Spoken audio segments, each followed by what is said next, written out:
artist on the planet in the 90s. She made her debut in the music industry in 1990 with an explosive self-titled album. Then came her multi-platinum follow-up, Emotions. She continued with such hit albums as Unplugged, Music Box, and Daydream. Her latest album is entitled Butterfly. It's Mariah Carey on the planet, everyone. Welcome. Thank you so much. Here. Good to be here with you, Rachel. All right. Well, we're going to talk today about your music career, different things about you that people may or may not know about you, and also the fact that you have your own record coming out. Yes, I do. All right. Crave Records. Crave Records. And we're going to have the second group? Yes, label? 7 Mile. Allure was our first release. All right. Yep, they've been on the planet. Yes, they have. All right. And so 7 Mile is going to be here soon. And all right, they're going to be performing for us. So stick around, everyone. It's Mariah Carey and 7 Mile on Planet Groove. That's next. Hey everyone, welcome back to Planet Groove. I'm Rachel and I'm here with recording artist Mariah Carey. She has sold over 80 million records and hasn't stopped yet. Welcome to the show. Thank you. It's good to be here with you. So let's go back. I'm going to take you back to before you won any Grammys, any other awards, before you sold any albums. I know you were born and raised in New York. Yes. Your mom was actually a singer as well. When were you actually initiated into music? When did you know that this is what you were going to do, that it would be a part of your life? Well, I mean, basically, I started singing when I started talking. There was no break. It wasn't like there was a time in my life when I didn't love music. And it was always something that got me through any kind of difficult situations that I would, you know, come across growing up or whatever. And I knew that it would be a part of my life in some way. And then when I knew what having a career was, I knew that I wanted to be a singer. And my mom was a singer. She was a vocal coach. She did other jobs too, you know, to support us, you know, support she and I when, you know, when I was growing up. But she always sang, and there was always music going on in my house. What was the typical day of music in your house? What would you be listening to? Me, personally? Or your mom, both of you? Well, those are two totally different Okay, you then. But me personally, I mean, basically whatever was like popular on the radio growing up, like especially like, you know, in the 80s and all the R&B that was happening then and everything that everyone's resampling now. Right. No, but there was, you know, basically I'm like a radio addict and I love, you know, I would be just listening to the radio, watching MTV and aspiring to be, you know, doing what I'm doing. Right. What kind of high school did you go to? Was it a performing arts high school, just a regular? No, I wanted to, you know, I wanted to be on Fame. Everybody wanted to like actually be in the school, but no, I went to just a regular high school. Most of my friends didn't even know that I sang. Wow. I really didn't talk to a lot of people about that because I didn't want it to be like, you know, oh, I'm going to do this, I'm going to do that, and then have people be like, oh yeah, we're waiting for your big career. And people were even, you know, starting in with me like that at that point, a few people that knew. So I would keep it very low key and just talk to my real, true friends about it because I was working on a lot of stuff that actually ended up on my first album. While in high school, I would, you know, go to the studio. I would get home really late. I would always be late to school. Not to be a negative influence on anybody. You know, it's not that I didn't care, but I always knew I wanted to be a singer and a songwriter. Is there one song that you remember from the 80s being in high school that was just the song that you think back or hear now and it takes you back to that time? There are a lot of them, but definitely the Purple Rain soundtrack would be one of them. Right. You know, all that whole like era of just, absolutely. You know. Did you start writing in high school? Yeah. Did you have like a diary and you would write all your songs and does that now influence your music at all? I started actually writing poetry when I was like in 2nd grade when I was really little, and my teacher actually accused me of copying it out of a book because I used to write poems all the time just as like a release. Good? And well, I don't know if it was that good, but apparently to him it was. I mean, I might not look at it now and think it was that good, but he was like, you know, you didn't write this, whatever. So at that point, that even inspired me more just to prove that I could do it. And then as I got older and I started listening to the radio, it was like I would listen to songs and kind of predict in my mind, all right, they're going to rhyme this with that, they're going to do, you know, they're going to go here, go there. And so I just started writing. Wow. So you got your break after high school. Tell us a little bit about that for you. It must have been a dream come true. It was definitely a dream come true. I mean, I feel like everybody was like, wow, this happened so quickly for you, and it did. But I mean, to me, it was my whole life was a struggle to get to that point. Do you wish that you told people that you actually wanted to sing so you could have been, see, I made it? No, there were a few people who knew, you know, because I had a demo and everything when I was in school, and some of those songs made it to my first album. And, you know, so the few people that knew, some were supportive, some were like, yeah, you'll be working, and this one kid was like, yeah, you'll be working at Hojo's. I'm going to drive by and see you working there, you know, 5 years from now. And then like 2 years later, I had a record out. So it was like, you know, basically the haters did.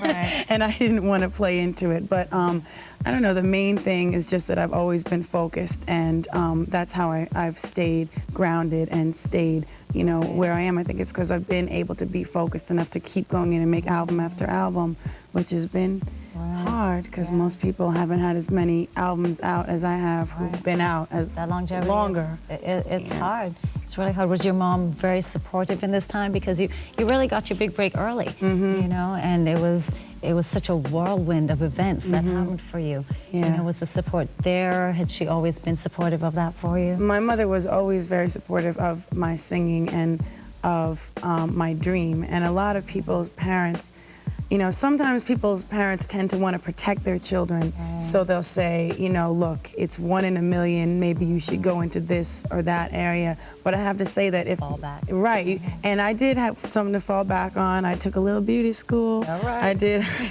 You know, I mean, I used to like to do people's hair, whatever. But, you know, my mother was always like, if you truly believe that you can do it, that's kind of where the Make It Happen theme came from.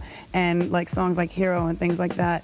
Because I do have, you know, a mother who was very supportive and who did encourage me. And if she hadn't encouraged me, I don't know if I would be here sitting with you today, you know, talking about this. Is it somewhat like you're living her dream for her since she was a singer as well? Is it somewhat like that? I don't know. I mean, I can't speak for her and how she feels about it, but I mean, I'm sure the fact that she kind of predicted this all along must make her feel proud. She knew you'd be successful. That mother thing. All right. We'll be right back on Planet Groove. We're going to talk some more with Mariah Carey. Stick around. Welcome back to the show, everyone. Today we're giving you everything you ever wanted to know about Mariah Carey. Now, you had success at such a young age. Were the pressures a lot for you to handle at that time? And is it easier now? I definitely have more pressure now in terms of career-wise. When I first started out, everything just happened so fast, and I was so focused for someone, you know, so young, and most of my friends just couldn't even relate to that. It was like all I cared about was music and success, and it was a dream coming true. So I was just working, and they were like, okay, back in the studio, 4 singles, 3 singles, back in the studio, another album. I did so many albums in a row, and that's why I've had more albums out than like a lot of people who've been out twice as long as I have. You know, because I just kept working, kept writing, kept going, and I never stopped to look around. So I don't know if I really experienced the stardom thing or if I really experienced that side of it. And I think that this year, like this past year, has been the most of the, I guess, quote unquote, star or fame experience that I've had, because people really started delving into like my personal life and really started, I really experienced the full thing where they just completely make stuff up about you and your personal life. Before it was just like, oh, okay, she sings, you know, there she is. Is that what being a star is all about? I don't know. You correlated that to the, you know, people making up stories. Right. I guess what I was trying... They go hand in hand? The point I was trying to make was, I was so focused on music in the beginning and very sheltered in a lot of ways, and just working constantly in the studio, you know, making another record every single year. And so there wasn't any, you know, there was dirt, and there were things, and there were issues and family dramas and all that kind of stuff that people were trying to, you know, touch upon. But it wasn't like it is now, where it's like I'll do something and they'll completely blow it out of proportion, and I'm looking at it like, this is ridiculous. Like, I'll open a paper and read something about myself and someone that I've never met before, and I'm like, maybe that was my stand-in, I don't know.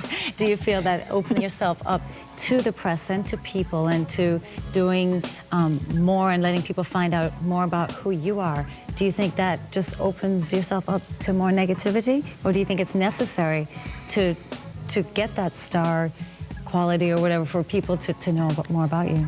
I mean, I'm not even looking at it from that point of view. It's more like, now I'm being the person that I am. Okay. Now I'm allowing myself to come across and for people to know that, yes, I do have a personality. You know, I do speak. I don't just stand at the microphone, sing, and go home and, like, you know, sit in silence. I mean, it's like I've always been someone who has a voice, not just to sing, but, you know, to speak. I have, you know, a personality, and I've experienced a lot of stuff in this industry. I've seen a lot of things even prior to being in the industry, and it's affected me as a person, and that's why I'm even excited about getting into acting, because there's a lot of just emotional stuff that I just need to let out. Let out. That's a good acting. venue Tell for us that. a little bit about the acting. Well, there's a project that's being developed for me right now. It's tentatively titled All That Glitters, and we're going to be doing the soundtrack soon. I already have one song written for the soundtrack and recorded. So that's coming up, hopefully in '98. They put it on the fast track. Those movie things take a while. They do, but the soundtrack I'm really excited about, because it's right now it's taking place like in the '70s, and it's like the soul music of the '70s is the inspiration behind it. So hopefully we'll have some really good, you know, guest artists and other people, you know, appearing and writing new songs kind of inspired by that period, doing remakes or whatever. You mentioned a little bit earlier we were talking about the pressure. What is the biggest pressure for you right now? That's difficult, because there are quite a few that are right up there. I don't know, I guess the biggest pressure is just maintaining my composure through a lot of unnecessary drama and things that arise that I have to deal with. And it's not like, you know, I'm the last person to get on the soapbox or like, woe is me, you know, life is so hard, trust me, things could be worse. I'm just happy that I'm where I'm at. I feel like Butterfly is the best album that I've done. I feel like I'm in a really good place creatively. I'm finally getting to be myself and do the things that I want to do. You know, certain people will perceive it as, oh, she's trying to change her image, or she's trying to be more like this, she's trying to be more like that.